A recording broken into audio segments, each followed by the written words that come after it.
아이들이 집중하지 못한다면 우리는 무엇을 선택해야 할까요? 한 알로 아이의 집중을 만들어내는 약, 메틸페니데이트, 주의력 결핍 과잉 행동장애, 즉 ADHD라는 진단 아래 교실에 들어온 합법적 각성제 콘서타, 분명히 치료제이지만 일부는 이 약물을 시험을 위한 공부약으로 사용합니다.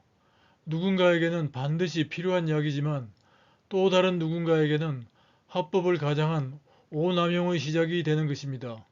이번 파말로그 에피소드는 집중을 설계한 각성제의 두 얼굴, 교실로 들어온 콘서타 이야기입니다. 메틸페니데이트는 1944년 스위스의 화학자 파니 존에 의해 합성되었고 1954년 각성제로 분류됨과 동시에 특허를 취득해 독일에서 리탈린이라는 이름으로 시장에 출시되었습니다. 당시에는 우울증, 만성피로, 기면증, 그리고 비만 등의 치료 목적으로 사용되었습니다. 그러나 1980년대 ADHD 진단이 본격화된 이후 메틸페니데이트는 교실 속 주의력 결핍을 치료하기 위해 설계된 합법적 각성제의 대표주자가 되었습니다. 콘서타는 메틸페니데이트의 대표적인 서방형 제제의 상품명으로 ADHD 치료를 위해 1일 1회 복용하며 약효가 보통 10시간 내지 12시간 정도 지속됩니다. 1950년대부터 1960년대 사이의 연구들은 ADHD가 단순한 행동 문제가 아니라 전두엽에서 도파민과 노르에피네프린의 활성이 떨어진 상태와 관련이 있다는 사실을 보여주었습니다. 집중과 충동 억제를 담당하는 이 부위에서 두 신경 전달 물질이 정상보다 빨리 사라진다는 겁니다.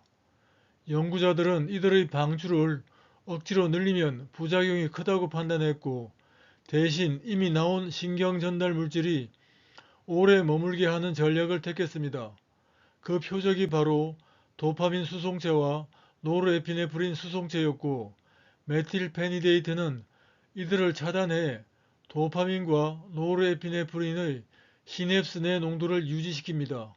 덕분에 ADHD 환자에게는 부족한 주의력이 정상에 가깝게 회복되지만 일반인이 오남용하면 정상 범위를 넘어 과도한 각성과 쾌감을 일으키게 됩니다. 1990년대 이후 ADHD 진단 기준이 완화되고 메틸페니데이트 처방은 급증했으며 메틸페니데이트를 복용하면 공부를 더 잘 할 수 있다는 인식이 일부 부모와 학생들 사이에 퍼졌습니다. 입시경쟁은 아이들의 집중력을 숫자로 평가했고 일부 학원과 부모들은 공부 드럭이라는 말을 공공연하게 사용하기 시작했습니다. 실례로 2022년 기준 한국에서는 메틸페니데이트 계열 약물은 약 22만 명에 처방되었고 그중 19세 이하가 약 45%를 차지합니다. 한 알로 시작된 집중력 설계가 교실 안에서는 의도치 않은 합법적 각성제로 변하고 있는 현실입니다. 이제 메틸페니데이트는 ADHD 치료에 꼭 필요한 약이지만 동시에 마약류로 분류됩니다. 한국은 마약류 통합 관리 시스템으로 철저한 관리를 합니다. 하지만 병원을 여러 군데 돌며 중복 처방을 받는 이른바 병원 쇼핑은 지금도 법의 빈틈을 비집고 존재합니다. 집중력에 집착하는 부모, 병원 그리고 학교가 함께 이 약의 안전망을 관리해야 한다는 경고는 여전히 해결되지 않은 과제로 남아 있습니다.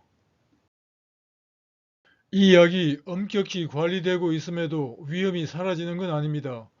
약물이 몸 안에서 어떻게 대사되느냐, 바로 그 과정에도 또 다른 변수들이 존재하죠. 메틸페니데이트는 간에서 주로 카르복실 에스트레이즈에 의해 대사됩니다. 덕분에 대사 예측성이 높다고 알려져 있지만 현실에서는 예상치 못한 변수들이 존재합니다. 항우울제 같은 일부 약물은 간접적으로 도파민과 노르에피네프린 대사에 영향을 미쳐 메틸페니데이트 효과를 증폭시킬 수 있습니다. 특히 알코올과 동시에 복용하면 방출형 제제의 약물 방출 속도가 빨라져 혈중 농도가 급격히 올라갈 수 있습니다. 또한 고령자나 간 기능 저하 환자처럼 대사 속도가 개인마다 달라지는 경우 예상보다 강한 각성 효과가 나타나 불안, 불면 그리고 심혈관 부담으로 이어질 수 있습니다.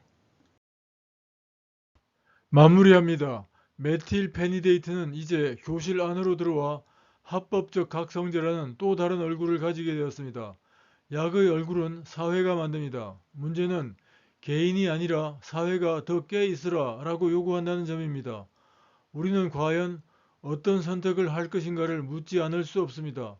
다음 에피소드는 각성제의 끝판왕 메탄페타민, 속칭 히로뽕에 관한 이야기입니다. 함께 해주셔서 감사합니다.